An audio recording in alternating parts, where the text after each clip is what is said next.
Bagaimana bisa cairan organik murni seperti susu sapi segar, tidak basi hingga 9 bulan di rak toko tanpa kulkas dan tanpa bahan pengawet? Bayangkan Anda memerah susu sapi segar langsung di peternakan.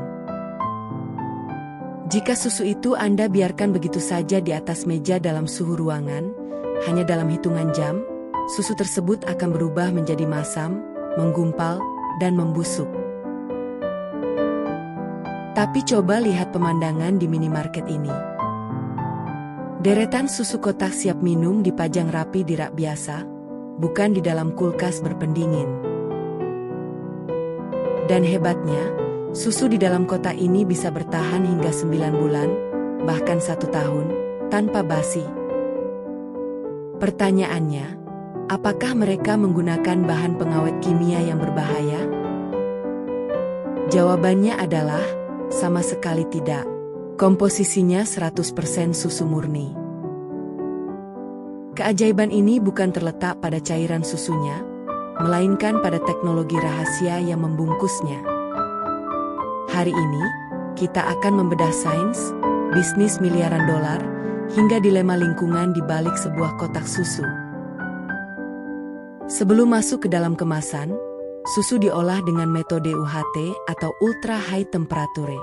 Susu dipanaskan hingga suhu 140 derajat Celcius selama 4 detik saja untuk membunuh semua bakteri, tanpa merusak nutrisinya. Tapi, setelah steril, bagaimana cara menjaganya agar tetap steril? Disinilah teknologi kemasan aseptik bekerja. Jika kita menggunting kotak susu ini dan melihatnya di bawah mikroskop, wadah tipis ini ternyata tidak terbuat dari kertas biasa. Wadah ini terdiri dari 6 lapisan pelindung yang digabungkan menjadi satu lembaran tipis. Mari kita bedah dari luar ke dalam.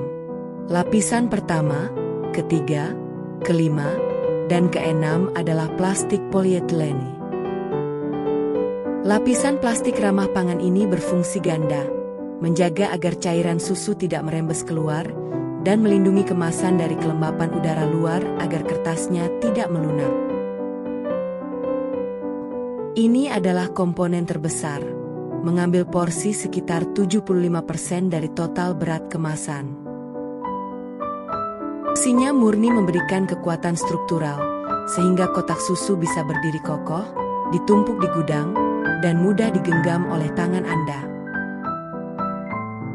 Nah, ini pahlawan aslinya, lapisan keempat, sebuah lapisan aluminium foil yang luar biasa tipis. Ketebalannya bahkan jauh lebih tipis dari selai rambut manusia. Tugasnya sangat vital, memblokir total masuknya oksigen dan sinar ultraviolet dari lampu atau matahari. Mengapa? Karena oksigen dan cahaya adalah musuh utama yang bisa mengoksidasi lemak susu dan merusak vitamin di dalamnya. Mungkin Anda bertanya, kenapa tidak semua susu menggunakan kemasan kotak? Kenapa produk susu segar atau fresh milk justru dijual dalam botol plastik bening atau botol kaca? Ini terkait dengan metode pengolahannya. Susu dalam botol plastik biasanya hanya melewati proses pasteurisasi, yaitu pemanasan suhu rendah yang tidak membunuh semua spora bakteri. Makanya, susu ini wajib masuk kulkas. Sifat botol plastik atau kaca yang bening memiliki kelemahan. Jika terkena lampu minimarket terlalu lama, akan terjadi proses fotosidation yang bisa mengubah rasa asli susu menjadi agak aneh. Dari sisi bisnis dan logistik, kemasan karton berbentuk kotak jauh lebih unggul. Desain kotak tidak menyisakan ruang kosong saat disusun di dalam truk pengiriman.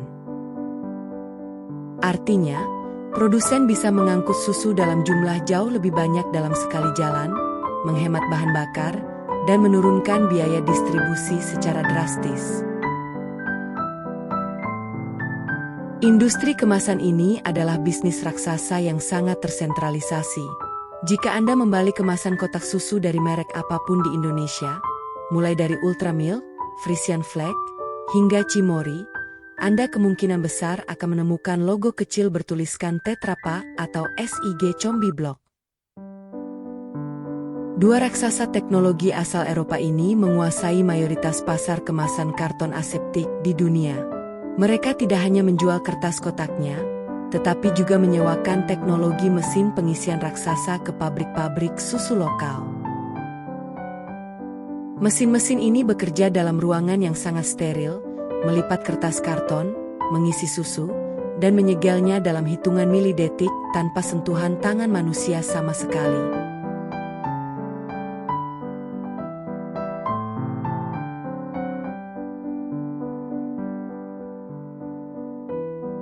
Namun, di balik semua kecanggihan teknologi dan efisiensi bisnis ini, ada sebuah harga mahal yang harus dibayar oleh bumi kita.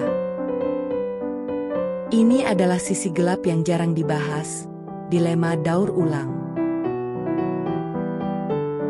Banyak orang mengira karena kemasan ini sebagian besar berbahan kertas karton, maka ia otomatis ramah lingkungan dan mudah hancur.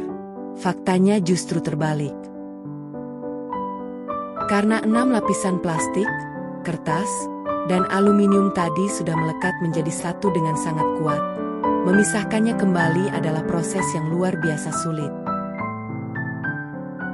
Sampah kotak susu tidak bisa dilempar ke mesin daur ulang kertas biasa. Mereka membutuhkan pabrik khusus dengan mesin bernama Hydra Pulper yang menggunakan tekanan air tinggi untuk memisahkan bubur serat kertas dari sisa plastik dan aluminiumnya. Sayangnya, jumlah fasilitas daur ulang khusus ini masih sangat terbatas di negara berkembang seperti Indonesia. Lalu, apa yang bisa kita lakukan sebagai konsumen? Kita bisa membantu rantai daur ulang dengan metode sederhana ini sebelum membuangnya.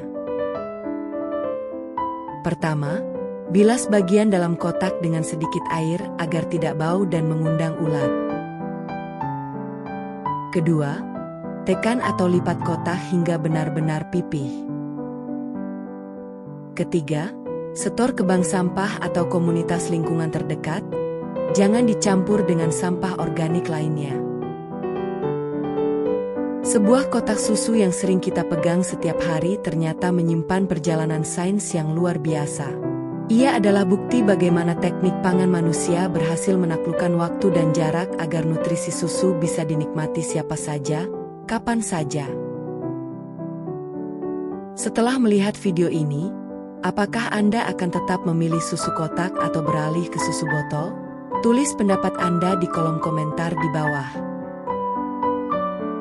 Jangan lupa untuk klik like, share video ini ke teman-teman kalian, dan subscribe agar tidak ketinggalan pembahasan teknologi menarik lainnya. Terima kasih.